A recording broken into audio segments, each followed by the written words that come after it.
Hey guys, today is First Corinthians chapter 7. God, please speak to us through your word. Amen. Now, regarding the questions you ask in your letter, yes, it is good to abstain from sexual relations. But because there is so much sexual immorality, each man should have his own wife, and each woman should have her own husband. The husband should fulfill his wife's sexual needs, and the wife should fulfill her husband's needs.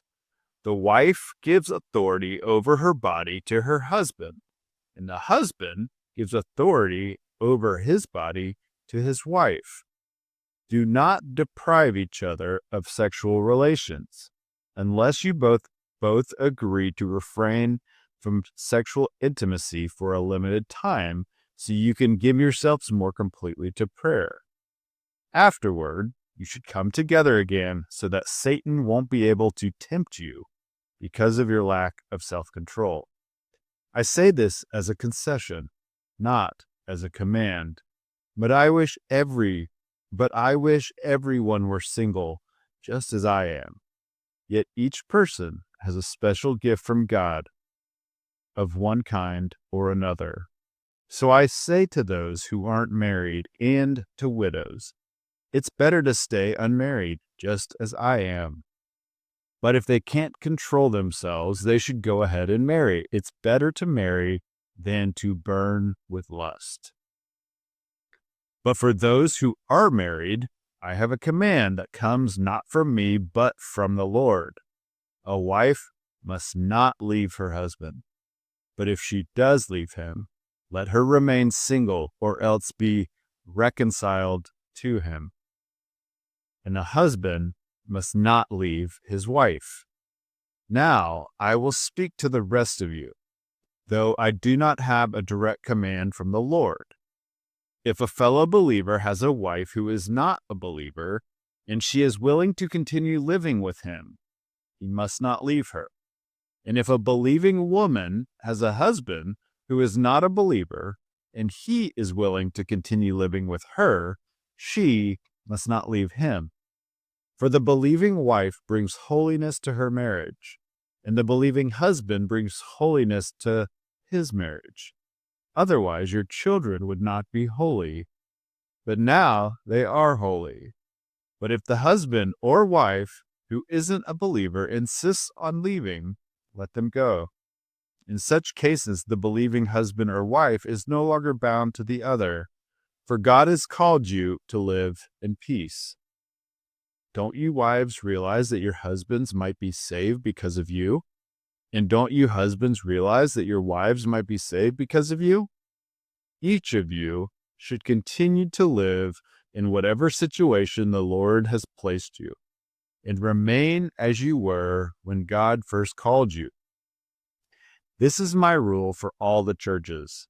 For instance, a man who was circumcised before he became a believer should not try to reverse it, and the man who was uncircumcised when he became a believer should not be circumcised now, for it makes no difference whether or not a man has been circumcised. The important thing is to keep God's commandments.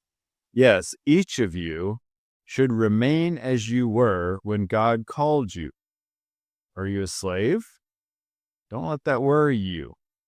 But if you get a chance to be free, take it. And remember, if you were a slave when the Lord called you, you are now free in the Lord. And if you were free when the Lord called you, you are now a slave of Christ. God paid a high price for you, so don't be enslaved by the world. Each of you, dear brothers and sisters, should remain as you were when God first called you. Now, regarding your question about the young women who are not yet married, I do not have a command from the Lord for them. But the Lord in his mercy has given me wisdom that can be trusted, and I will share it with you. Because of the present crisis, I think it is best to remain as you are. If you have a wife, do not seek to end the marriage. If you do not have a wife, do not seek to get married. But if you do get married, it is not a sin. And if a young woman gets married, it is not a sin. However, those who get married at this time will have troubles, and I'm trying to spare you those problems. But let me say this, dear brothers and sisters, the time that remains is very short. So from now on, those with wives should not focus only on their marriage. Those who weep or who rejoice or who buy things should not be absorbed by their weeping or their joy or their possessions. Those who use the things of the world should not become attached to them. For this world, as we know it, will soon pass away. I want you to be free from the concerns of this life. An unmarried man can spend his time doing the Lord's work and thinking how to please him. But a married man has to think about his earthly responsibilities and how to please his wife. His interests are divided. In the same way, a woman who is no longer married or has never been married can be devoted to the Lord and holy in body and in spirit. But a married woman has to think about her earthly responsibilities and how to please her husband. I'm saying this for your benefit, not to place restrictions on you. I want you to do whatever will help you serve the Lord best, with as few distractions as possible. But if a man thinks that he's treating his fiancée improperly and will inevitably give in to his passion, let him marry her as he wishes. It is not a sin. But if he has decided firmly not to marry and there is no urgency and he can control his passion, he does well not to marry. So the person who marries his fiancée does well, and the person who doesn't marry does even better. A wife is bound to her husband as long as he lives. If her husband dies, she is free to marry anyone she wishes, but only if he loves the Lord. But in my opinion, it would be better for her to stay single. And I think I'm giving you counsel from God's Spirit when I say this. God, thank you for this word. Some of it is difficult to understand. Please give us understanding. Amen.